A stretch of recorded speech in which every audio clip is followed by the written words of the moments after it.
In an old mountain temple, two monks watch a white flag move in the wind.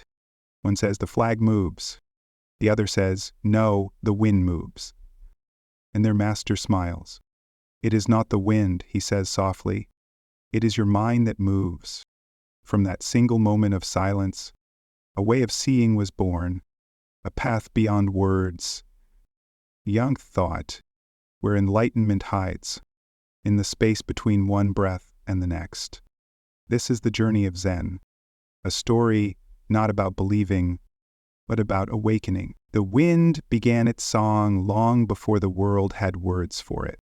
It drifts between trees, across mountains, through the narrow corridors of ancient monasteries, carrying with it something no language can quite hold. You cannot see it, but you can feel its presence, gentle, alive, endlessly patient. In the southern valleys of ancient China, where mist clings to the bamboo forests and the rivers move like threads of glass, there stood a small Zen temple. It was not grand or famous. Its roofs were curved like waves in mid-motion, its bells old enough to have forgotten their first sound. Every morning the monks swept the courtyard in silence. They did not speak of enlightenment, nor of heaven or truth. They simply swept each motion part of an invisible rhythm, each breath part of the wind itself. One morning, as the sun broke through the fog, two monks stood in that courtyard. Above them, a flag fluttered softly against the pale sky. Its cloth caught the light, its edge trembling, as if alive. For a while they simply watched. And then one said, "The flag is moving." The other replied, "No, it is the wind that moves." Their voices were calm, but the question between them was older than either could know. What truly moves when the world seems to move? Is it the thing or the seeing, the object or the mind that beholds it? The first monk pointed to the flag. "Look, it waves before our eyes, its motion is real." The second shook his head. Without the wind, there would be no movement. The flag moves because the air moves. The first smiled. "Then where does the wind begin? What moves the wind?" Their words hung in the morning light, delicate as the dust floating in the air. A few other monks, curious, began to gather nearby. They did not speak, only listened. The debate was not of pride, but of wonder, a quiet inquiry into the nature of truth. Then, as though carried by the same wind, a man passed through the courtyard. His robe was plain, his steps unhurried. He carried no symbols of rank, no ornament or decoration. The others bowed lightly, for they recognized him. His name was Huineng, the sixth patriarch of Zen. He was known not for his scholarship, but for his simplicity. An illiterate man, once a woodcutter who had seen through the heart of reality, he paused by the two monks. For a moment he said nothing. He watched the flag sway, the sunlight flickering upon it like liquid gold.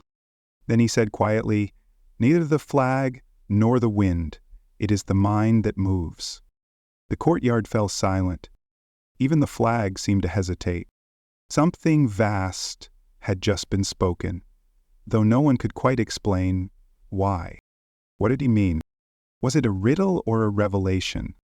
Why did the simplest of sentences feel like the opening of a great door? In Zen, truth is never handed down like a commandment. It is shown through words that point beyond themselves. Zen saying describes this perfectly. A finger pointing at the moon. The finger is not the moon. If you look only at the finger, you will never see the light. Huineng's words were a finger pointing, not toward the flag, not toward the wind, but toward awareness itself. When he said the mind moves, he was not speaking of thoughts or imagination. He meant the pure field of consciousness, the awareness that perceives, before it names, before it judges. Everything you see, hear, or feel arises within this field. When a flag waves, it waves within awareness. When the wind stirs, it stirs within awareness. And when a thought appears, that too is a kind of wind moving through the vast, invisible sky of the mind. Zen teaches that reality is not separate from perception. The outer world and the inner mind are one continuous dance. To say the flag moves or the wind moves is to miss the deeper motion. It is the seeing itself that moves, the knowing that flickers and flows, giving rise to the illusion of the world outside. Close your eyes for a moment and imagine the sound of the wind, not as something you hear, but as something that happens within you. Every whisper, every rustle of leaves, every breath is not apart from you. It is you. You are the space in which sound happens, the stillness in which motion becomes possible. When Huineng spoke that day, he reminded the monks that truth is not found in things, but in the awareness that perceives them. Without awareness, there is no flag, no wind, no movement. Reality itself begins and ends within the boundless openness of the mind. Some of the monks did not understand. They wanted an explanation, a scripture, a teaching they could write down. But Zen does not work that way. It is not learned, it is realized. Understanding comes not through thought, but through direct seeing, like suddenly hearing the silence that lies beneath all sound. That evening, the story says, Huineng returned to his room without another word. He did not look back at the courtyard. The flag still waved and the wind still moved. But now, every monk who had heard him looked upon it differently. In the days that followed, the phrase spread quietly through the monastery. Not the flag, not the wind, the mind moves. Some repeated it as a mantra. Others meditated on it, waiting for a spark of understanding. But the wisest among them simply sat in silence, letting the meaning unfold like dawn over the horizon. Zen masters often say the true way cannot be expressed in words. When you try to describe it, you lose it. When you stop trying, it reveals itself. That is why Huineng's sentence carried such power. It pointed to something you can only experience, never define. When the wind passes through a forest, every leaf trembles differently. Yet the wind itself is one. The same is true for awareness. Each of us experiences the world through different thoughts, emotions, and forms. But the awareness behind them all is one and the same. That is what Huineng saw.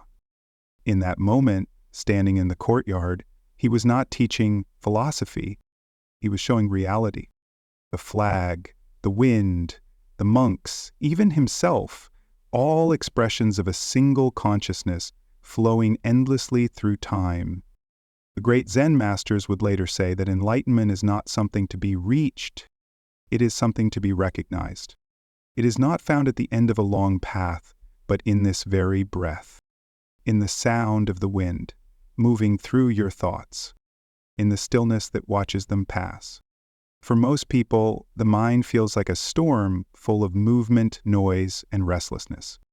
We chase our thoughts as if they are real things, forgetting that they are only patterns on water. Zen invites us to stop chasing, to sit still, and to see that even the storm arises within the same calm sky. If you sit quietly long enough, you begin to notice the spaces between thoughts. At first they are fleeting, a brief pause, a tiny gap. But as you rest in them, they widen, until you realize that the space was always there. It was that thoughts were only clouds drifting across it. That space is what Huineng called the moving mind. Not a mind that thinks, but a mind that is aware. Not a mind that controls, but one that observes. It does not try to move, it simply flows. Imagine standing in that monastery again. The sun has fallen low behind the mountains. The flag still sways in the evening wind, its motion slower now, its edges dimly lit. The monks have returned to their chambers. The courtyard is quiet, except for the sound of rustling bamboo. If you were there, you might feel as though the world itself is breathing. Every movement of air is matched by a stillness within you. Every sound is followed by its own echo of silence. And in that harmony there is peace. The teachings of Zen are not about escaping the world. They are about seeing it clearly, seeing that what we call outside is not separate from what we call inside. When you hear the wind, the hearing and the wind are one. When you see the flag, the scene and the flag arise together. When you sit in stillness, stillness and awareness become the same thing. That is why Zen practice begins not with belief, but with observation, to watch the breath, to feel the wind on your face, to notice how thoughts rise and fall, and how awareness remains untouched, to realize that you are not the movement but the stillness in which movement happens. And when that realization dawns, even for a moment, the entire world changes, though nothing outside has moved at all. The same flag waves, the same wind blows, but now you see it for what it is, the dance of mind within mind, the reflection of awareness upon itself. This is the whisper of Zen, the soft call of the wind that moves through all things. It does not seek attention. It does not demand understanding. It simply reminds you to listen. For when you truly listen, you may discover that what you thought was outside, the wind, the sound, the movement, was always within you, and that what you thought was you was never separate from the wind. The monks of that temple eventually grew old and passed away. The flag was replaced many times. The wind that moved through that valley still moves today. And perhaps when it brushes past your window, it carries the same message it once carried to them. Not the flag, not the wind. The mind moves. And if you listen closely, you may hear the same silence that surrounded Huineng's words. The silence that is not empty, but full of life itself. The flag and the monks. Morning light fell softly over the valley. Mist clung to the edges of the bamboo forest, drifting like smoke that had forgotten its fire.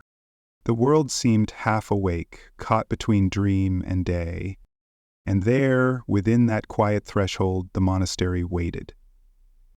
It was the same temple where the flag had moved, where the master had spoken, and where silence had become a teacher.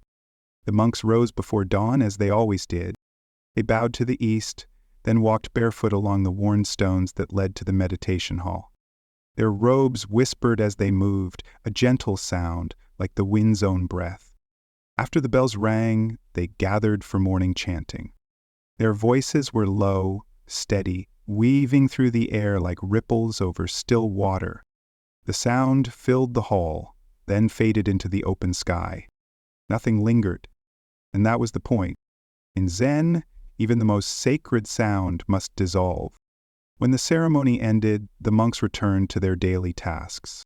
One swept the courtyard, another carried water from the stream, another tended the small garden where medicinal herbs grew among stones. Everything was done slowly, deliberately, without rush or waste. Even the smallest act, a cup being set down, a door sliding open, was an opportunity to practice awareness. Yet that morning felt different.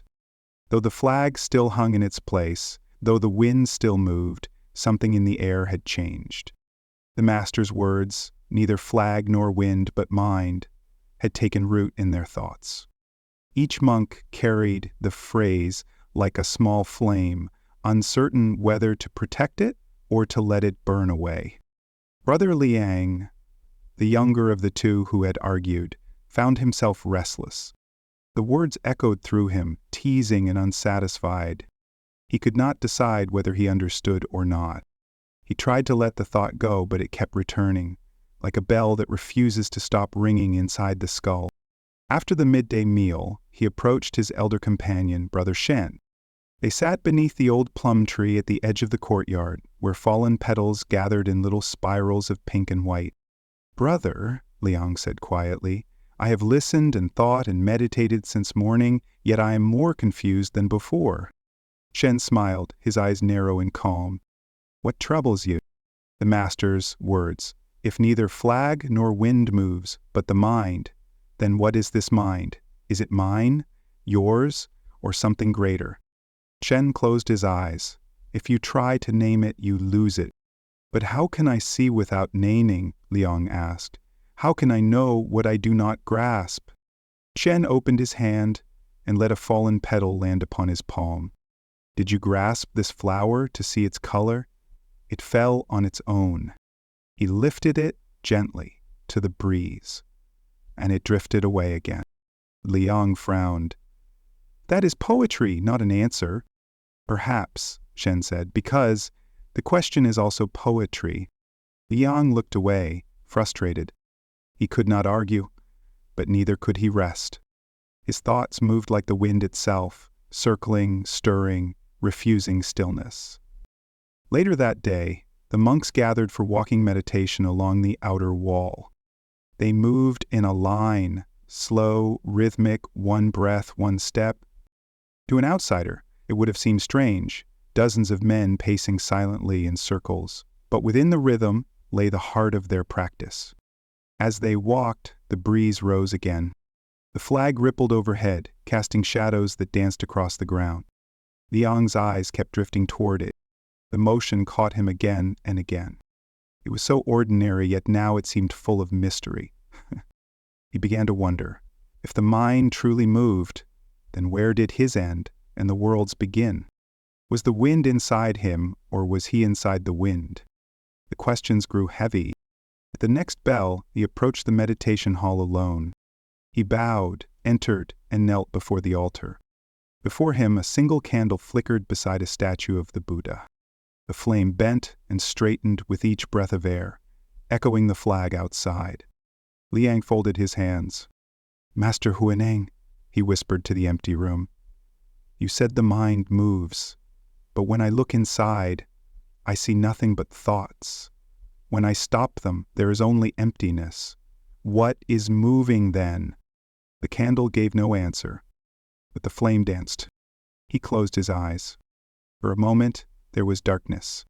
Then, the faintest sensation of air brushing his skin, of breath entering and leaving, of heartbeat and space.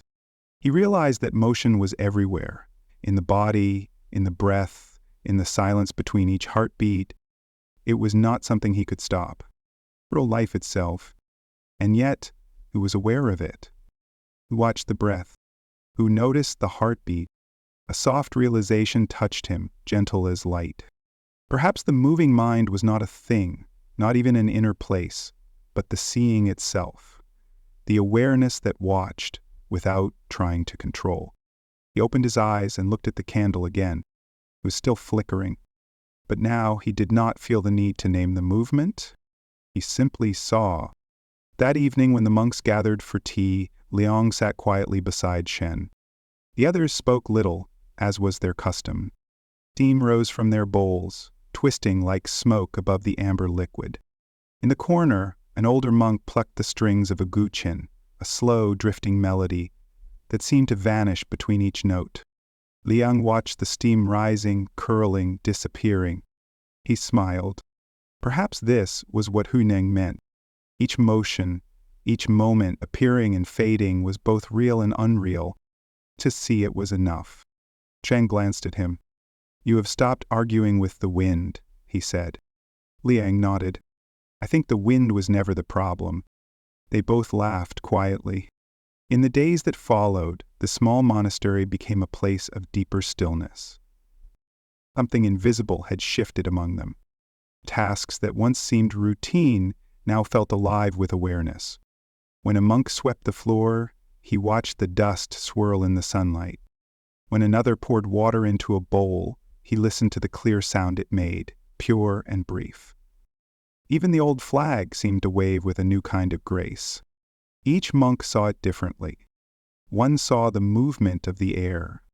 Another saw the impermanence of form. Another saw his own reflection in the dance of light and fabric. But all in their own way saw the same truth, that everything moves together. Wind, flag, and mind were not separate. They were parts of one unbroken breath. Sometimes Huineng would walk among them without speaking. His presence was like water, calm, clear, effortless. When he looked at them, they felt seen, not as individuals, but as waves within a single ocean. He did not lecture. He rarely spoke at all. If someone asked a question, he might answer with a story, a smile, or a silence that said more than any word could. One afternoon, a visitor arrived, a scholar from the northern province, eager to debate the nature of enlightenment. He was polite but confident, wrapped in fine robes, carrying scrolls filled with quotations from sutras. He had heard of Huineng's reputation and wanted to test the depth of his understanding. He bowed and said, "Master, I have come seeking truth. I have read that you teach without words. How can that be? Truth must be explained." Huineng poured him tea. He filled the visitor's cup until it overflowed. Tea spilled over the table and onto the floor. The scholar flinched. "Stop, the cup is full." Huineng smiled. "So is your mind." The scholar bowed again, speechless. And once more, the lesson was not in the words, but in the moment itself. In Zen, every simple act hides the possibility of awakening. The sound of water, the movement of a broom, the echo of footsteps. All of these are gateways. They ask nothing but attention. They reveal nothing but what has always been present. For Huineng, enlightenment was not something to seek, it was something to notice. He often said, "When your mind is nowhere, it is everywhere." The monks came to understand that this did not mean emptiness in the sense of absence, but emptiness as openness, the boundless capacity of awareness to contain all things. And yet, even among those who practiced faithfully, there were doubts. One evening, a senior monk approached the master. "Teacher," he said, "I have meditated for years, but still I see only my thoughts. I cannot find this pure awareness you speak of." Huineng looked at him. "Who is it that sees the thoughts?" The monk blinked, uncertain. "Me, I suppose." "Then find that one," Huineng said, "and you will see what cannot be seen." The monk bowed, tears welling in his eyes. In that instant, something broke open, not as an idea, but as understanding beyond thought. Night fell again over the monastery. The wind returned, carrying the scent of rain. The flag moved slowly in the dark, half global, under the moon. Inside the meditation hall, rows of monks sat still as stones. Their breaths rose and fell like the tide. No one spoke. There was nothing to say. Liang sat among them, feeling the weight of his own heartbeat. He remembered his argument, the questions, the confusion, and then the quiet that followed. It all seemed so far away now, like a story he had once been told. He realized that even his need to understand had been just another ripple of the wind. In the stillness, he heard a voice, his own mind whispering softly.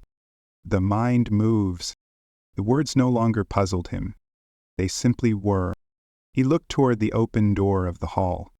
Outside, the flag continued its dance against the night sky. The moonlight touched it gently, and for a moment he could not tell whether it was the fabric that moved, or the light itself, or his own gaze.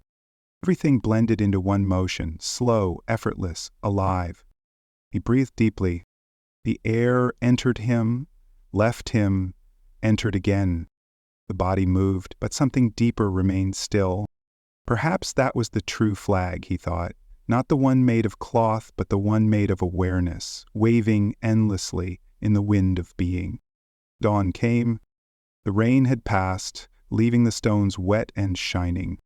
Drops of water clung to the bamboo leaves, trembling before they fell.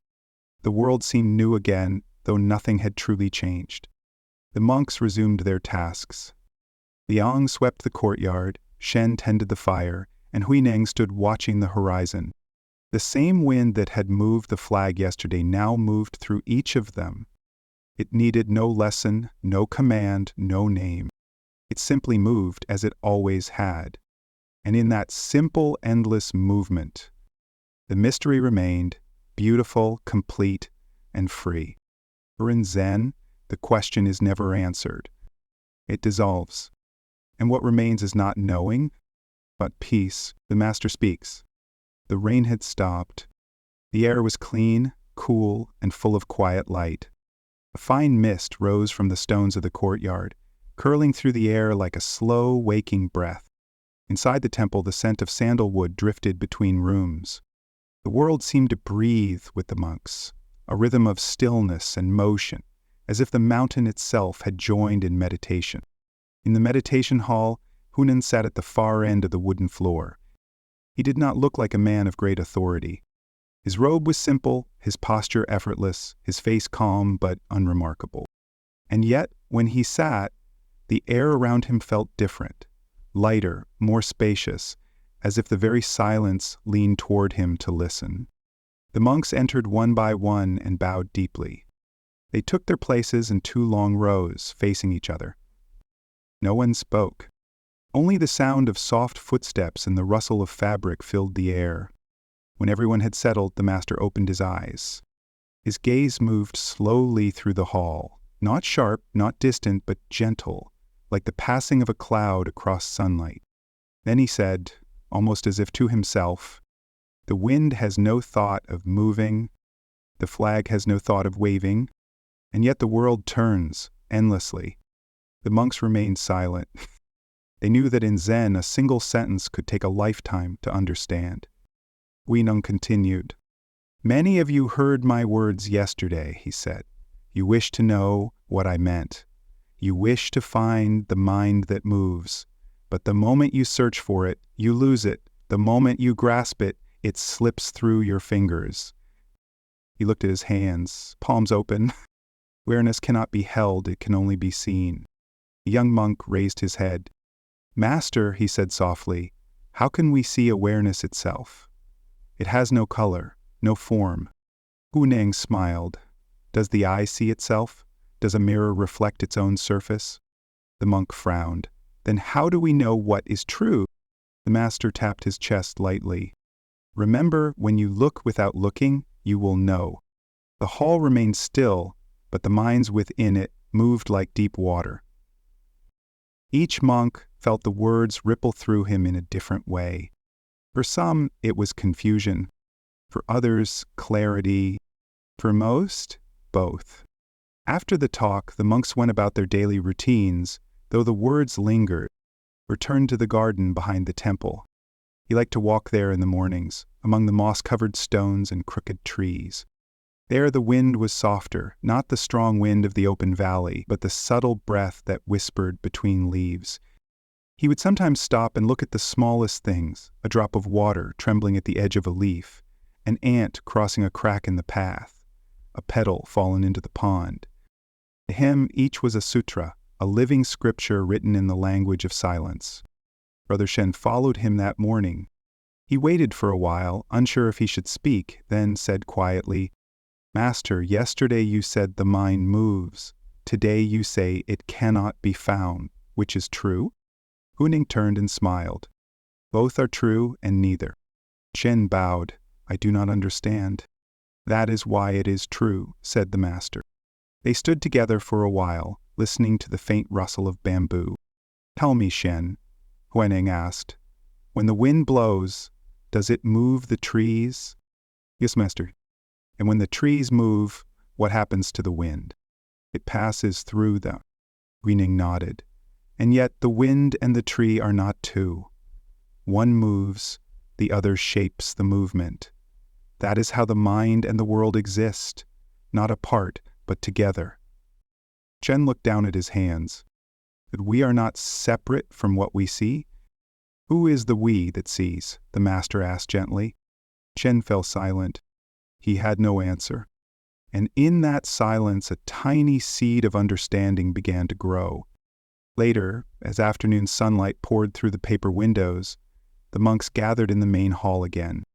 They were preparing to copy sutras onto thin rice paper, a task that required steady hands and a calm heart. The brush must move as the mind moves, fluid, unhurried, precise. As they worked, Huineng's earlier words echoed softly among them.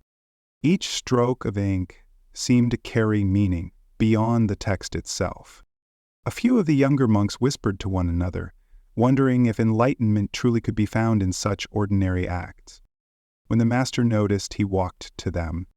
He did not scold. Instead, he picked up a brush and dipped it into the ink. Then, on an empty sheet, he wrote a single word: mind. He lifted the paper and held it up. "You see this word?" They nodded. "Where does it exist?" On the paper, one answered. "No," Huineng said. Look again." The monks stared, puzzled. "Is it not made of ink?" another asked. He smiled. "The ink has no meaning without your eyes. The paper has no meaning without the mind that reads. The word exists only because you see it." He set the paper down and looked at them kindly. "In the same way, the world appears only when seen, and the one who sees is not apart from what is seen. Understand this, and even a single brush stroke can reveal the way." The hall fell silent once more. Somewhere outside, the wind began to move again.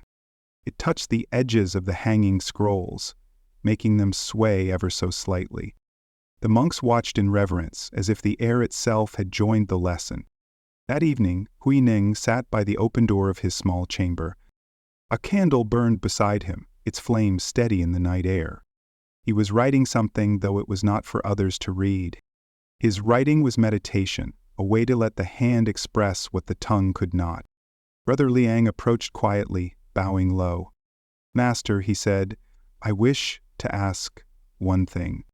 "Then ask," Huineng replied without looking up. Liang hesitated. "When you say the mind moves, does that mean that everything we experience is illusion?" The master set down his brush. "Tell me, Liang, when you dream, are the mountains, rivers, and people real?" "They feel real," Liang said. "And when you wake?" "They vanish." Huineng nodded. "Now tell me, what is this life but a waking dream? The mountains, rivers, and people are all the same dance of awareness, real and unreal at once." Liang frowned. "Then what is the difference between illusion and truth?" "The difference," said the master, "is the one who asks." Liang bowed deeply. He felt as though the floor beneath him had disappeared, leaving only the sound of his own heartbeat. In that sound, he sensed something vast, the quiet pulse of the same wind that moved the flag, that moved the world. Night came, fully. The moon rose over the mountains, casting silver light across the temple roofs. From the distance came the faint cry of an owl. The monks were asleep, all except Huineng.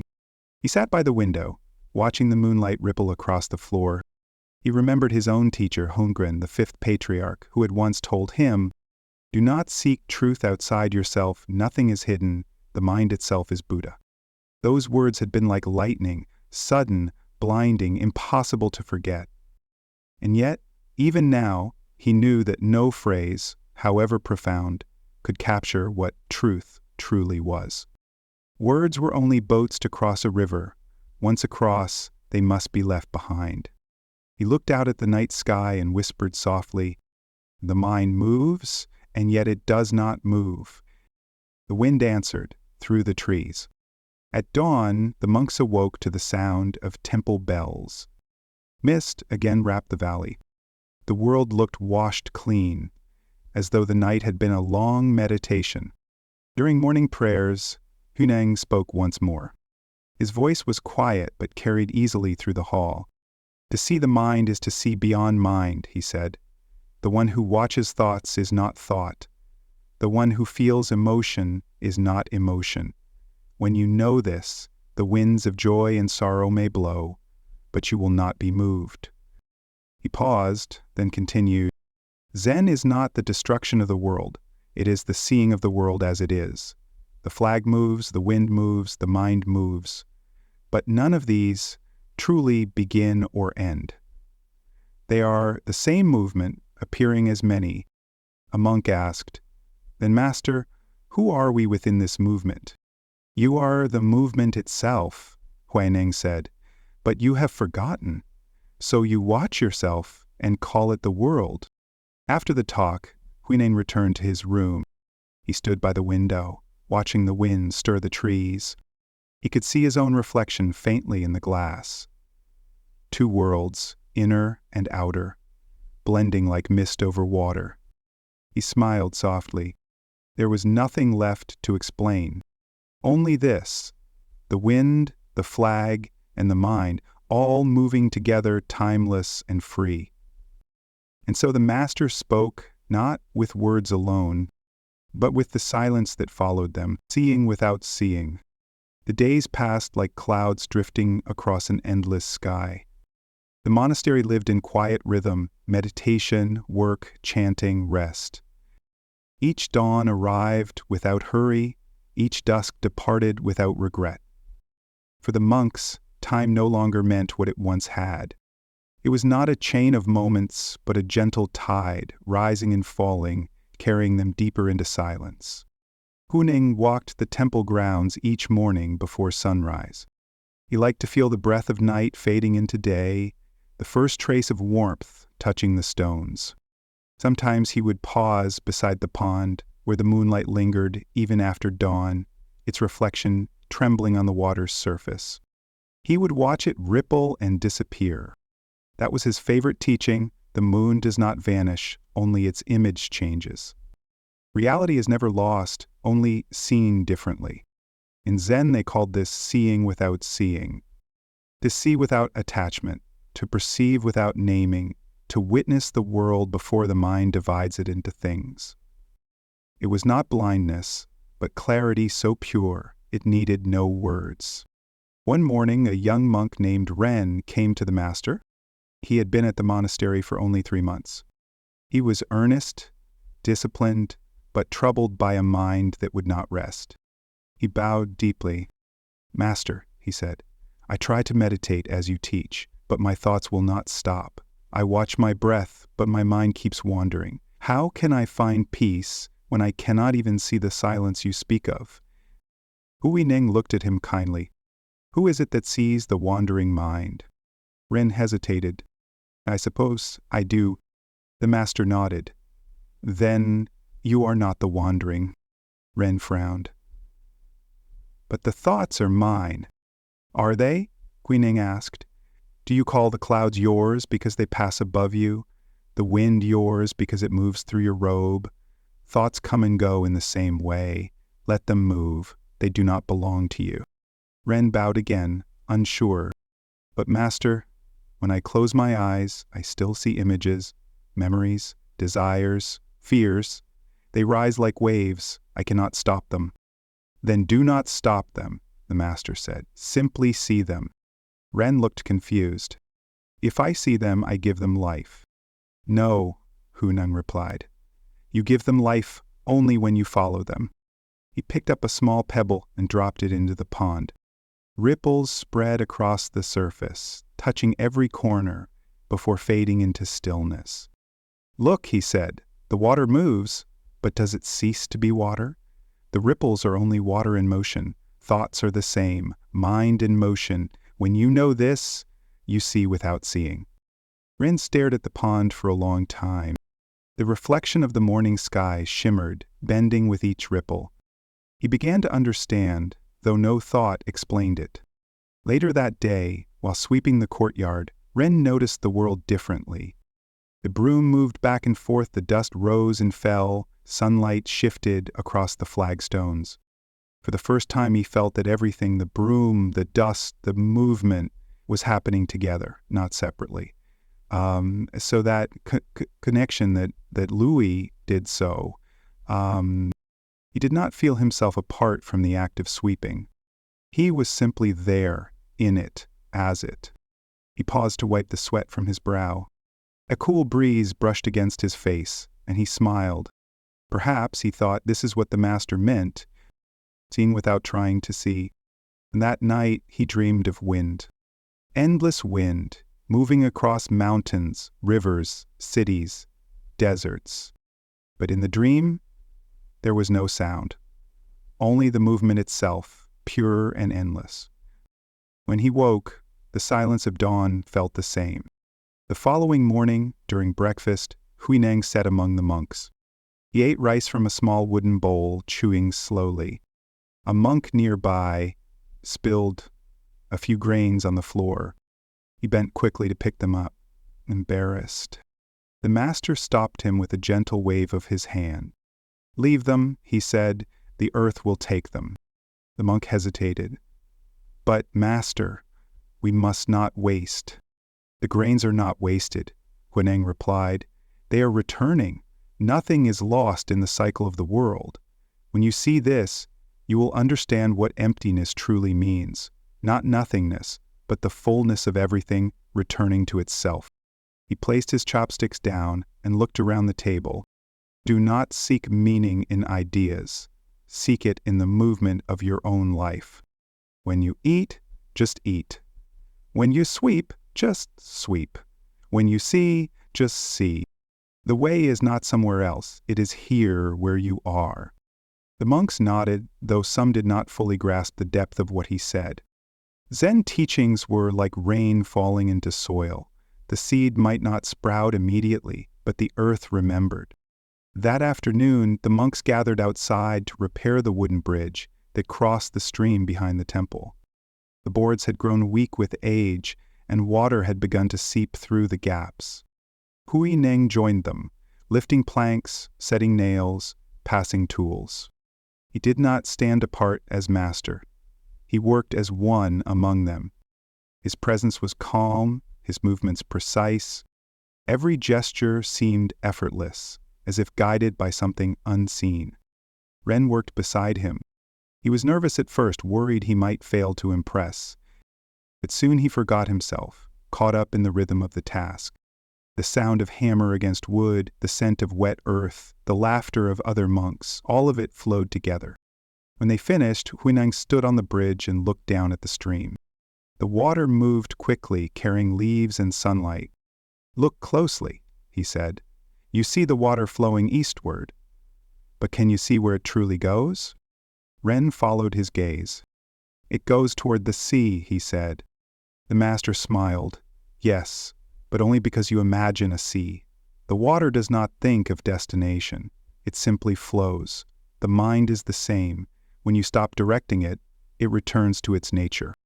Ren bowed. "Then enlightenment is flowing?" "Not flowing," said the master, "but being the flow." The monks laughed softly, though none could explain why. It was not humor but recognition, the joy that comes when something simple becomes infinite. As evening fell, the temple filled with the golden color of sunset. The wind rose again, scattering a few petals from the cherry trees. They drifted down like slow snowflakes, catching the last light before touching the ground. The monks watched from the courtyard. One of them whispered, "How beautiful." Huineng turned and said, "Yes," and already gone. The monk looked startled. "Master, why speak of impermanence when the beauty is before us?" "Because impermanence is the beauty," Huineng said. "If these petals lasted forever, you would never truly see them. Their falling is their grace."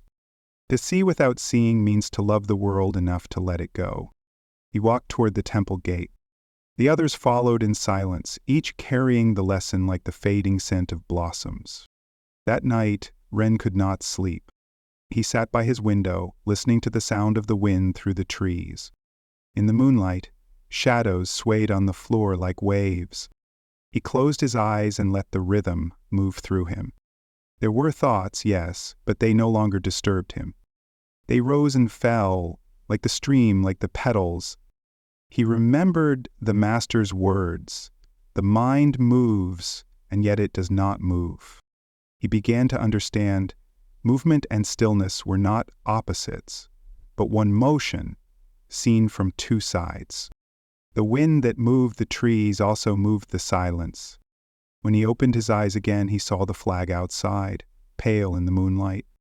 It waved slowly, gently, as though breathing. And for a moment, he felt that he too was waving, not as a person, but as the awareness that contains all motion. The next morning, Huineng called the monks together. They gathered beneath the great tree at the center of the courtyard. Sunlight streamed through its branches, scattering gold across their robes. The master spoke softly. "There are many who seek to see clearly," he said, "but few who can see without sight. When your mind rests in the space before judgment, you see things as they are. When you add thought, you see only what you wish to see." He picked up a leaf from the ground and held it up. "And this leaf is green because the mind says so. But what is it before the word green? What is it before the idea of leaf, of life, of color? That is what Zen seeks. the world before thought divides it. He dropped the leaf and it spun lazily to the earth. When you look without the filter of mind, he said, you will find that the world is not outside you. It has never been outside. It is the reflection of awareness seeing itself. The monks listened, unmoving. Some felt a tremor of insight, others only confusion. But Huineng was patient. He knew that true understanding cannot be forced. It must ripen on its own, like fruit in the sun. That evening, rain clouds gathered over the mountains. Thunder rolled softly in the distance, the kind that feels more like a heartbeat than a sound. The monks hurried to bring in the prayer mats and scrolls before the storm reached them. By the time they finished, the first drops had begun to fall. The rain came in waves, heavy and rhythmic, drumming against the wooden roofs. The courtyard filled with ripples. The flag clung wetly to its pole, no longer fluttering. Inside the meditation hall, the monks sat in stillness, listening. The sound of rain is a kind of teaching, Huineng had once said. It speaks of impermanence, of patience, of return. Every drop completes the journey it began in the sky. Ren listened with closed eyes. Each sound merged into one continuous hum. The rain, his breath, his pulse. There was no inside or outside, no listener or sound, only listening itself. And in that moment, he understood what it meant to see without seeing. It was not about shutting out the world, but about dissolving the distance between the world and the one who sees it. He smiled in the darkness, feeling the same peace that had filled the master's eyes. The rain fell without beginning or end, the mirror that never was. The rain had washed the world clean. Morning came with the scent of wet earth and pine, a cool breeze weaving through the open corridors of the temple. Drops of water still clung to the edges of the roof, falling in slow intervals onto the stone path below. Each sound, small and distinct, seemed to echo through the stillness. The monks moved quietly through the morning light, sweeping fallen petals, lighting incense, preparing for another day of study and silence. But inside each of them lingered a question, gentle yet persistent, the same one that had hovered in their hearts since the day the master spoke of the flag and the wind. What is the mind that moves, and what is the stillness behind it? For Ren, the young monk, that question had taken on a life of its own. It was no longer something he thought about, it was something that lived inside him, breathing and unfolding in its own rhythm. He had begun to notice how every sound, every movement, every breath reflected something deeper. Yet the deeper he looked, the less he found. That morning, he went to the library hall, a long wooden room filled with scrolls and sutras. He had come to copy verses, as all novices did, but his mind wandered. Among the many texts was one he had never opened before, its cover worn smooth with age. It was the Platform Sutra, the teachings of his own master, Huineng. He unrolled it carefully and began to read. The mind is like a mirror, the sutra said. Polish it constantly and it will reflect the world without dust. Ren paused. The phrase struck him like lightning. A mirror. Yes, that was what the mind felt like, reflecting everything, touched by nothing. He smiled quietly to himself.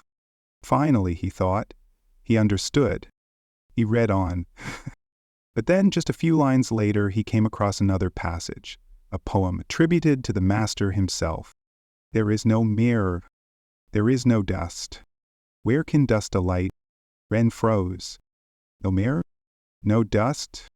The same master who spoke of polishing the mirror now denied that the mirror existed at all. How could both be true? He rolled up the scroll and hurried toward the courtyard, his thoughts swirling. When he saw Huineng walking beneath the old cedar tree, he bowed deeply and spoke without hesitation. Master, I read your words. One poem says the mind is a mirror to be polished. Another says there is no mirror and no dust to polish. Which one is right? Huineng stopped. He looked at Ren for a long moment, then smiled. Tell me, when you look into a mirror, what do you see? My reflection, Ren said. And where is it now? Ren blinked. It disappears when I turn away. Then, said the master, was it ever truly there? Ren frowned. But I can see it. Huineng nodded. So, can you see the moon in the water? But try to grasp it, and your hand is empty. The reflection is not false. It is simply not separate. He pointed to the surface of the pond beside them. The morning sky and the temple roof shimmered across its surface. Look, he said. When the water is clear, it reflects perfectly. When it is disturbed, the image trembles. The mirror is only the still mind. The image is the world. But when you realize that both arise together, the mirror and the image, you see that there never was a mirror to begin with. Ren stood silently, watching the ripples fade, until the reflection became still again. He saw the blue of the sky, the green of the trees, his own faint outline. And for a moment, he saw how everything was both reflection and reality, two sides of the same light. Master, he said softly, if there is no mirror, who is it that sees? Huineng smiled. The seeing sees itself. That night, Ren could not sleep. The master's words echoed in his mind like the fading sound of a bell. The seeing sees itself. He lay awake, staring at the ceiling, listening to the slow rhythm of the wind outside. At times it grew louder, pressing against the wooden shutters, then softened again until only silence remained. He began to feel that the wind outside and the thoughts within were not two things, but one continuous motion, rising and falling through the same space. As dawn approached, he rose from his bed and walked to the meditation hall. The lamps were still burning faintly. He sat down on the wooden floor, crossing his legs, his hands resting on his knees. He did not try to stop his thoughts, nor to follow them. He simply sat. At first he felt the usual restlessness, small aches in his body, random flashes of memory, the sound of rain still dripping from the eaves. But as time passed, those sensations began to blend together. He no longer distinguished between sound and silence, movement and stillness. He felt as if he had become the space in which all of it happened. And then something subtle changed. He realized that even the sense of I am meditating was only another ripple, another reflection in the mirror that was never there. For an instant, there was no boundary between seen and seen, no edge between breath and world. Only awareness, boundless and still. He did not call it enlightenment. He did not call it anything. It was simply clear, like a window after rain. When he opened his eyes, the first light of dawn had entered the hall. Dust floated in the air, golden and slow. He smiled. Even the dust was perfect?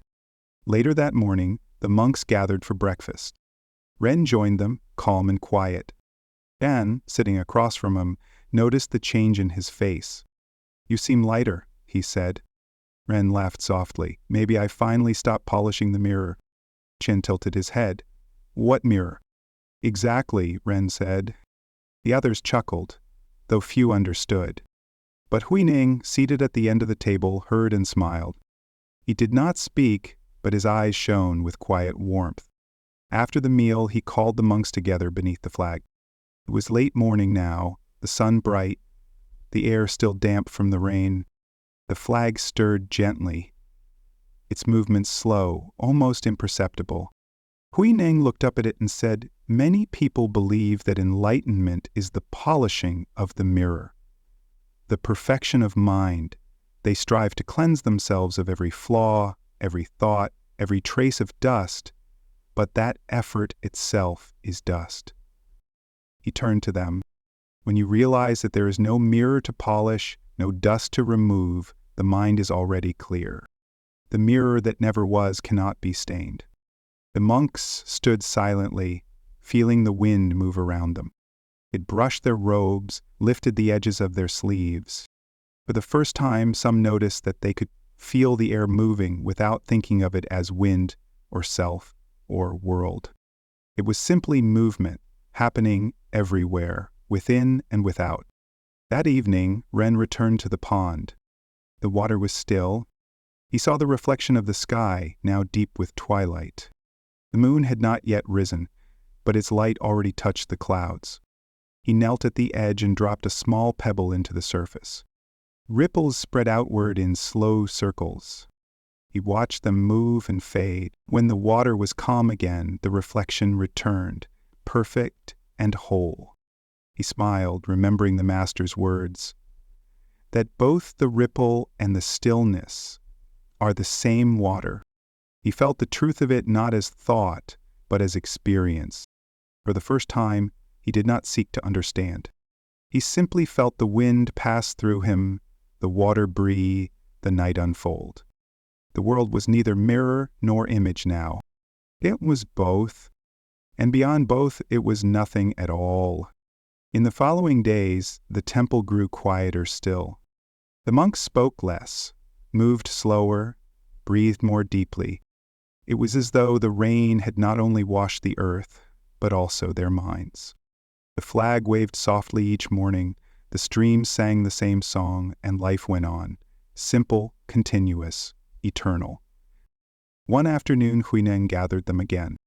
He told them the story of his own awakening, years ago, before he had ever been called master. I was a poor woodcutter, he said. One day, I heard a monk reciting the Diamond Sutra. A single line pierced my heart. Let the mind arise without dwelling on anything. I understood then that the mirror I had tried to polish was never dirty. It was my effort to polish it that covered it with dust. From that moment I stopped seeking, and what I sought revealed itself. He looked around at his students, their faces calm in the afternoon light. Do not chase what is already yours, he said. Do not polish what is already clear. When you let go of even the idea of awakening, awakening appears not as something gained, but as what has always been. He lifted his cup of tea, holding it between his palms. This tea has no taste if you keep adding sweetness to it. Stop adding, and you will finally taste what was there all along. The monks bowed. Some wept quietly, not from sadness, but from relief, the relief that comes when the endless search dissolves into stillness. That night, as the temple drifted into sleep, the wind returned once more. It brushed through the corridors, moved across the courtyard, stirred the edges of the flag. The moon rose, pale and soft, casting silver on the water. Ren sat by the pond, listening.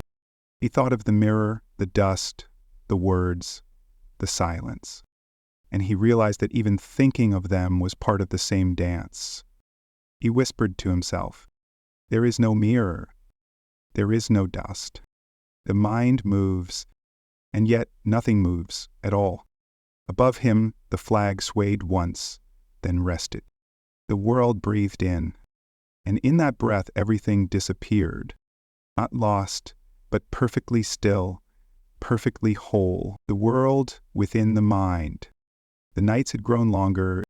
Autumn had arrived quietly, wrapping the valley in thin layers of mist. The air carried a new chill, the kind that made sound travel slower, as if the world were whispering. The temple, half hidden among bamboo and stone, seemed to breathe with the rhythm of the season, slower, deeper, softer. Each morning the monks rose before dawn, lighting lamps and incense. They bowed toward the mountains and began their meditation in silence. Their robes brushed softly against the floor. The sound was like water, smooth, deliberate, unbroken. Ren sat among them. Weeks had passed since the lesson of the mirror. He had stopped asking questions, stopped chasing meaning. He simply practiced, sweeping, eating, meditating, walking, and yet something within him had changed. He began to notice that the world no longer felt outside. When he watched the flame of a candle, it seemed to flicker within him. When he heard the sound of the stream, the sound was not separate from his hearing. Even the scent of incense rising into the air felt like part of a single continuous breath. He began to understand what the Master meant when he said, "The world is the mind, and the mind is the world." One morning, Huineng invited the monks to walk with him beyond the temple grounds. They followed a narrow path that wound through the forest, their feet sinking softly into the damp soil. Sunlight filtered through the trees, falling in thin golden lines that shimmered in the mist. No one spoke. The silence between them was comfortable, a shared understanding beyond words. When they reached a clearing, the master stopped. Before them stretched a wide field of tall grass. The wind moved through it in waves, turning silver under the morning light. "Look," Huineng said. "The grass bends, the wind moves, the earth breathes. Do you see the world changing?" Ren nodded. "Yes, master." "And what do you call this change?" "The movement of nature," Ren said. Huineng smiled. "And where does nature end and you begin?" Ren hesitated. "I don't know." "Then perhaps," said the master, "there is no end and no beginning." He stepped into the field. The grass brushed against his robe, swaying with his movement. "Everything you see is the mind," he said, "the hills, the rivers, the wind, the clouds. When you understand this, there is no longer a world to grasp, only awareness unfolding within itself." Monks stood quietly watching the grass ripple like an ocean. It was not the sight that moved them, but the stillness behind it, the sense that all motion was happening within a single, boundless space. When they returned to the temple, Ren could not stop thinking about the field. The image of it stayed with him, the endless movement, the silent unity. That night during meditation he saw it again, behind his closed eyes. The wind, the grass, the light, all one, all within. He realized that his thoughts and the world were not two different things. They were both waves on the same water. For a moment, it frightened him. If the world was within the mind, what was real? The thought passed quickly, replaced by something softer, a sense of deep peace. If everything was mind, then nothing was separate. He could no longer fall out of harmony because there was nowhere to fall. The master had once said, "A bird sings not to be heard, but because song is its nature." In the same way, the world appears because awareness is its nature. Nothing outside forces it to be, it simply is. Ren finally began to understand. There was no need to chase truth. Truth was already singing. The next day, the monks worked in the garden, trimming bamboo and gathering herbs. The sun was warm again, the sky a soft blue. Ren knelt beside the pond, cutting away the weeds that had begun to grow at the edges. In the reflection, he saw himself, the sky, and the flag fluttering faintly in the distance. He watched for a long time, realizing that what he saw was not three things, but one: reflection and reality, inner and outer, joined by seeing. For a brief moment, he felt that the pond was his own mind, perfectly still, yet alive with motion. He dipped his hand into the water, watching the ripples spread outward. They carried his reflection across the surface, bending and blending until it no longer looked like him at all. He smiled. Perhaps this was what awakening truly meant, not the finding of something new, but the dissolving of the one who searches. Later that week, a traveling monk from another province arrived at the temple. He was older, with eyes sharp and questioning.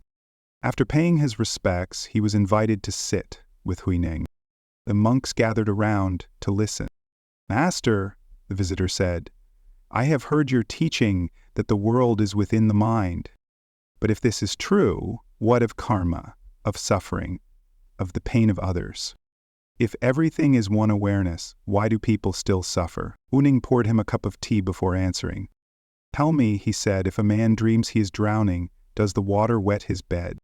The monk shook his head. "Of course not. And yet, in the dream, the fear is real." "Yes," said the visitor. "Then understand this," Huineng said. "The suffering of the world is real within the mind that experiences it.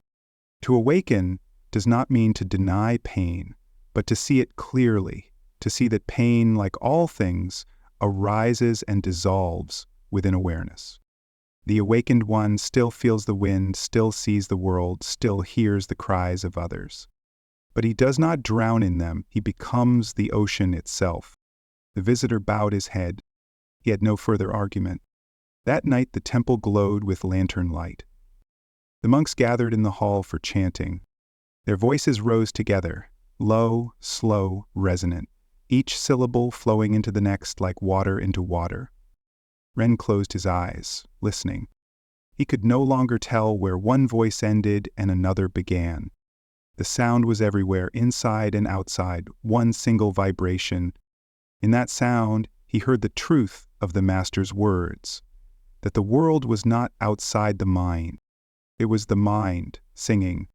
When the chanting ended, Huineng spoke briefly. In this world, within the mind, compassion is the natural fragrance. When you realize that no being is separate, how can you not love? When you see that every face is your own, how can you harm? The monks bowed, each feeling the quiet weight of his words. There was no command in them, no moral judgment, only recognition. Compassion was not a choice, it was the inevitable blooming of unity. Days passed.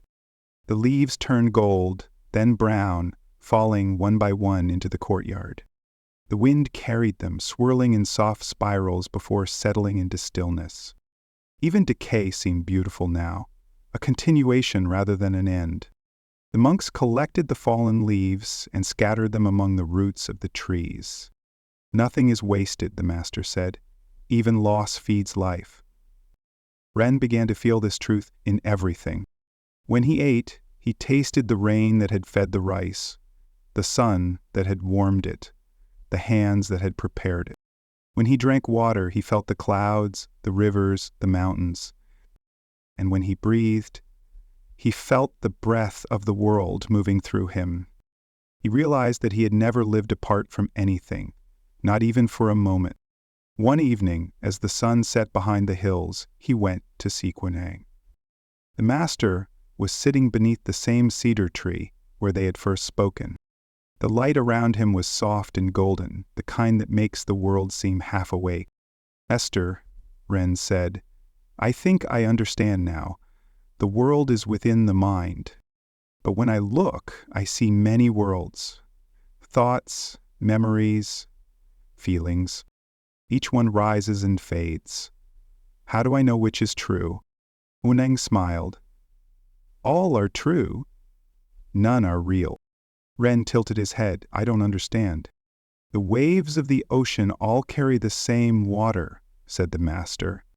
"One may crash, another may glide, another may vanish into foam. If you chase the waves, you will never rest. But if you rest as the ocean, you will see that no wave was ever apart." He reached down, picking up a fallen leaf. "Look closely," he said.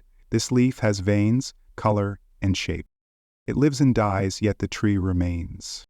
You are the tree, the worlds within you are leaves. They appear, they fall, they return to the soil of awareness." Ren looked at the leaf and smiled faintly. The truth was no longer something to be grasped, it was something to be lived. He bowed deeply. "Thank you, Master," he said. Huineng nodded. "When you bow, who bows?" Ren looked up. "The world," he said. The Master smiled again. "Then the world within the mind has found itself." That night, the temple was quiet. The moon shone full over the valley, turning the roofs to silver. The flag moved slowly in the breeze, its shadow gliding across the courtyard stones. Ren stood there for a long while, watching it. He no longer wondered whether it was the flag or the wind that moved. He only knew that whatever moved, moved within him, and he within it. The air was cool, the silence vast, the stars endless. He breathed, and the world breathed with him. And in that shared breath, there was no separation, no question, no answer. Only life, unfolding perfectly within the boundless mind. The breath of stillness. The mountain air grew thinner as winter approached. Frost gathered on the eaves of the temple roofs. Mornings arrived wrapped in mist so heavy that even the sound of the bell seemed to travel slower, absorbed by the cold. Yet inside the monastery warmth lingered, not from fire, but from stillness. A stillness that the monks carried within them, like an inner flame that never flickered. Each dawn, before the first light touched the valley, the monks gathered in the meditation hall. The air was cool and sharp. Their breaths rose like small clouds, each exhale vanishing into silence. The hall was dim, the smell of pine wood mingling with incense. They sat motionless, breathing in, breathing out. Nothing to attain, nowhere to go. Just the gentle rhythm of existence, the breath of stillness itself. Ren had learned to love these mornings. He no longer counted his breaths, no longer struggled to silence his thoughts. He simply sat and listened, not to sounds, but to the space in which sound arises. He realized that the silence was not the absence of noise, it was the presence of something infinite, something vast and alive. It was like the sky, always there even when clouds passed through it. Sometimes, while sitting, he would feel his heart beat slow until it seemed to disappear. Time would dissolve. There was no before or after, only awareness expanding outward, uncontained. When the bell finally rang, he opened his eyes and felt as though he had returned from somewhere that had no distance. He could not explain it, but he knew. This was the heart of Zen. One evening, after the day's chores were done, Huineng called Ren to the garden. The sun had already set, but the sky still held traces of orange and violet. The old master was trimming the branches of a small tree.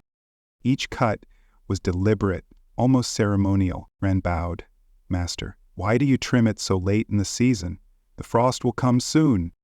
Huineng smiled. "That is why. A tree must lose what is unnecessary before it can endure the cold." He looked up at the branches. People are the same. When the seasons of the mind change, they must let go of words, of thoughts, of identity. Only then can they see what does not die. Ren watched him work, the small movements, the patience. There was no hurry, no waste, no hesitation. It was as if every motion knew its place in time. When the last branch was cut, the master placed the shears down. "Tell me, Ren," he said, "when you breathe, where does the breath go?" Ren thought for a moment. "It enters, then leaves again." "Does it truly leave?" Ren frowned slightly. "I suppose it joins the air." "And what is the air?" "The space we live in." Huineng nodded. "The breath you take in was once the breath of another. Perhaps a bird, perhaps a tree, perhaps someone who lived 1,000 years ago. Breathing is not yours. It is the world breathing through you." He paused, eyes soft. "When you realize this, you stop thinking of stillness as the absence of motion. Stillness is the whole world breathing in one body." Ren listened, and in that moment he felt his own breath change, slower, deeper, quieter. The sound of the wind through the bamboo seemed to echo it. He understood that silence was not something he entered, it was something that was always there, moving with every breath. Days passed, and the frost deepened. The temple grew quieter, the world outside wrapped in snow. The monks continued their daily rhythm, chopping wood, carrying water, sweeping paths that would soon be covered again. No one complained. Every action was both meaningless and sacred. That was the beauty of it. Ren began to notice something strange about the silence. It was not empty. It was full of sound, of presence, of life. He could hear the crackle of fire, the distant howl of wind, the creak of wood as it expanded in the cold. Yet beneath all of that was a deeper sound, one without vibration or origin, a kind of still hum that connected everything. It was during one of these mornings, while sweeping snow from the steps, that he heard Huineng approach. The master walked slowly, his footprints light against the white ground. He carried nothing in his hands, yet the air around him seemed luminous, alive. "Ren," he said, "how does the wind sound today?" Ren stopped sweeping. "It doesn't sound like anything, it only moves." "Then who hears it move?" Ren looked up. "The same one who feels it." "And who is that?" Ren smiled. "I don't know anymore." The master laughed softly. "Good. When you stop knowing, you begin to understand." That evening, the monks gathered around the fire. Outside, snow fell in soft silence. They sat together, sipping tea, speaking little. Huineng sat near the edge, his face illuminated by the flicker of the flame. After a long quiet, he said, "Most people think silence is an end. They try to reach it as if it were the final step of practice. But true silence is not reached, it is realized. It was always there, waiting beneath the noise." He held up his cup. "This tea," he said, "is filled with the taste of the leaf, the mountain, the rain. When you drink it, you taste everything at once: bitterness, sweetness, heat, calm. Silence is the same. It holds every sound, every thought, every life within it." The monks listened, each word sinking into them like falling snow. For a while no one moved. Only the fire spoke, its small crackles filling the space between heartbeats. Ren thought of the silence he had felt during meditation, how alive it had seemed. He realized now that it wasn't something he created. It was something he uncovered, like finding a river beneath the ice. A few days later, a traveler arrived at the monastery. He had heard of the sixth patriarch and had come from far away seeking answers. His clothes were torn from the journey, his eyes hollow with fatigue. When he was brought before Huineng, he fell to his knees. "Master," he said, "I have studied for years, read every sutra, memorized every verse, and yet I am still lost. My mind is never still, my heart is never calm. Please, show me the way." Huineng looked at him gently. He did not answer immediately. Instead, he poured the man a cup of tea. When the cup was full, he kept pouring. The tea spilled over, running across the table and onto the floor. "Stop," the traveler cried. "The cup is overflowing." The master set down the teapot. "So is your mind," he said. "How can I fill it with truth when it is already full of knowledge?" The traveler lowered his head, ashamed. "What must I do, master?" "Empty your cup," Huineng said, "and listen." He closed his eyes and breathed deeply, then agreed, "Do not chase the breath. Do not control it. Let it move on its own. That is the breath of stillness. When you let go of the breath, it breathes you. When you let go of the mind, it thinks you. When you let go of yourself, life lives you." Tears filled the traveler's eyes.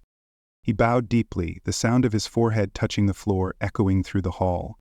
He said nothing more. Winter deepened. The days grew shorter, the nights endless. Snow covered everything, smoothing the world into one soft shape. The temple seemed to float in silence. Yet within that silence, there was life. The pulse of warmth in the fire, the soft rhythm of breath during meditation, the steady sound of footsteps moving through snow. One night, as the monks sat in the hall, Huineng spoke once more. "The wind moves the flag, the mind moves the world, and silence moves the heart. When you learn to hear that silence, you will hear everything, even the sound of stars. That is the breath of stillness." He paused, letting the words sink into the room. "Do not chase awakening," he said. "It comes like the dawn, not because you call it, but because you are quiet enough to see it arrive." Ren closed his eyes. He could feel the stillness gathering around him, deep and infinite. It was not cold, not empty. It was vast, filled with the quiet hum of everything that exists. He felt as though the universe was breathing with him, one endless inhale, one endless exhale. The breath of stillness. And for the first time, he did not feel the need to describe it, to capture it, or to understand. He simply breathed, and the breath itself was enough. Outside, the snow continued to fall. The wind whispered through the trees, and the flag, frozen in place, waited for the sun. Within the stillness, life was not asleep. It was listening, the last teaching. The year turned. Winter began to fade. The snow melted in soft silence, streams running beneath the ice, whispering of spring. Mist drifted through the valley again. the same mist that had gathered on the day Ren first arrived. But everything was different now, or perhaps it was only he who had changed. The monks began to sweep the courtyards free of fallen twigs and snow. The air smelled of wet stone and cedar. Birds had returned, their cries echoing across the roofs. Every sound felt new, though it had always been there, waiting beneath the quiet. Ren walked through the temple grounds, his hands behind his back. He stopped often to look, at the rippling pond, at the flag stirring faintly in the morning breeze, at the sunlight striking the old cedar. Each sight felt complete, needing nothing more. There was no desire to grasp or name. Everything appeared exactly as it was, perfect in its impermanence. He had begun to notice the breath of the world again, not his breath, not the temple's, but the living pulse that seemed to move through everything. It was stillness, yet it was not still. It was silence, yet it was not empty. It was life breathing itself. Huineng had grown older. His hair had turned white, his body slower, but his eyes remained sharp, bright as the reflection of the moon on water. He spent most of his time walking among the gardens or sitting quietly near the cedar tree. He no longer spoke often, but when he did, the monks listened, as if hearing the wind itself. One morning, he called the community together. They gathered in the meditation hall, the smell of incense curling upward like smoke returning to heaven. The air was heavy with anticipation. They all knew, though no one said it, that this might be his final teaching. The master sat before them, calm and radiant. The faintest smile touched his lips. "You have heard me speak many times," he said, "and perhaps you have understood nothing. That is good. To understand nothing is the beginning of understanding everything." A quiet laugh rippled through the hall, soft and nervous. The master continued. "When I was young," he said, "I searched for truth in words and books. I thought it could be found in scriptures, in sutras, in the minds of others. But truth cannot be found. It can only be seen, and when it is seen, you realize it was never hidden." He paused. Outside, the wind stirred the flagpole, and the faint flap of fabric audible through the stillness. "The flag moves," he said softly, "the wind moves, the mind moves, and yet nothing moves. When you awaken to this, you see that the world was never outside you. Everything arises within the still mind. Not apart, not separate, not two." He looked around at their faces, his gaze tender but piercing. "Do not seek enlightenment as something to gain. You cannot polish what was never dull. You cannot awaken what has never slept. To see, just breathe. Let the world move and remain as what watches without name." The hall was silent. Even the wind seemed to hold its breath. He continued, his voice low but clear. "When the heart no longer clings to self or to truth, when it stops dividing heaven and earth, birth and death, right and wrong, then everything becomes clear. The mountains walk, the rivers sing, the stars think, and the trees listen. The ordinary becomes sacred. The sacred becomes ordinary. And the path disappears, because there was never a path to begin with." He smiled again, faintly, his eyes half closed. "This is the last teaching," he said, "not because there is no more to say, but because there was never anything to teach." He raised his hand, pointing to the empty air before him. "This," he said, "this is the teaching." No one spoke. The monks bowed deeply, some with tears in their eyes, not of sadness, but of gratitude, the kind that cannot be explained, only felt. That evening, Ren went to the pond alone. The sky was red with sunset, the water still as glass. He sat on the edge and watched the reflection of the sky ripple with each passing breeze. The air was cool, the scent of pine and smoke drifting from the temple. He remembered the day he had first spoken to Huineng, the question about the flag and the wind. He smiled. How far away that moment seemed, and yet how close. The same wind, the same stillness, the same mind. Only the understanding had changed. He closed his eyes. There was no longer a need to meditate or seek clarity. He simply sat, breathing as the world breathed, resting in what was beyond words. Time dissolved. Sound and silence became one. He could not tell whether he was breathing or whether the universe was breathing him. When he opened his eyes again, the first stars had appeared above the mountain ridge. They shimmered faintly in the reflection of the pond, points of light trembling in still water. And he thought, even the stars are within this mind. Even the night is awake. In the days that followed, Huineng withdrew from the temple life. He spent long hours alone in the garden, often sitting with his eyes closed beneath the cedar.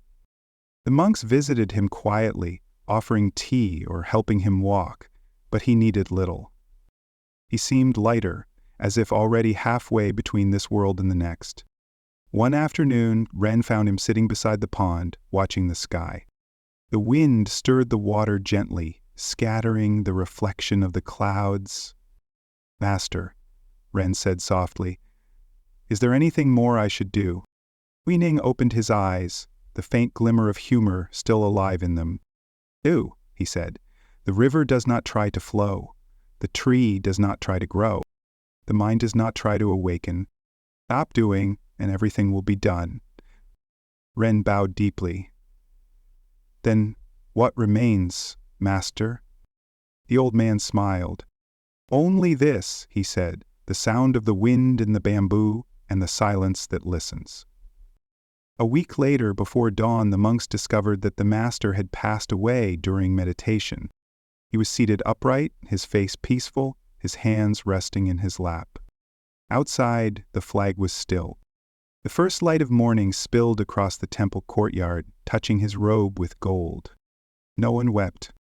There was grief, but it was quiet, not the grief of loss, but of reverence. They carried his body to the garden he had loved, and the air around them was so still that even the birds did not sing. When they placed him beneath the cedar, a gentle wind rose. The branches swayed, the leaves whispered. Some said it was the master's breath passing through the world one last time. Ren stood apart from the others, his head bowed. He felt no separation, no distance between life and death. The master was gone, and yet he was everywhere, in the wind, in the stream, in the silence that filled the air. He looked up at the sky, now bright with dawn. He heard Huineng's voice within his own mind, calm and clear. The flag moves, the wind moves, the mind moves. But what moves them all is beyond movement. Ren closed his eyes and smiled. He understood. Years passed. Ren became the teacher. The temple remained the same, bamboo swaying, water flowing, flags fluttering in the wind. Students came and went, each carrying their questions, their struggles, their longing for truth. Ren taught them as his master had taught him, not with answers, but with silence. When one asked, "What is Zen?" he replied, "Listen." When another said, "How do I find peace?" he said, "Stop searching." When yet another asked, "Who am I?" he smiled and pointed to the wind. At first they did not understand, but in time some did. And when they did, they too smiled, softly, quietly, as if remembering something they had never truly forgotten. One evening, long after the sun had set, Ren walked through the courtyard. The moon was bright, the flag stirring gently. He paused and watched it. The same flag, the same wind, the same question, reborn in every moment. He whispered to himself, "It is the mind that moves." And the flag seemed to whisper back, "Yes, but only because you see it or you don't. There's energy." He laughed quietly. The sound echoed through the still air, mingling with the rustle of the trees. The night was vast. The stars shimmered above, the world asleep below. And Ren, standing there between heaven and earth, felt no difference between them. Only the breath of stillness, the pulse of life, the silence that never ends. The wind moves, the mind moves.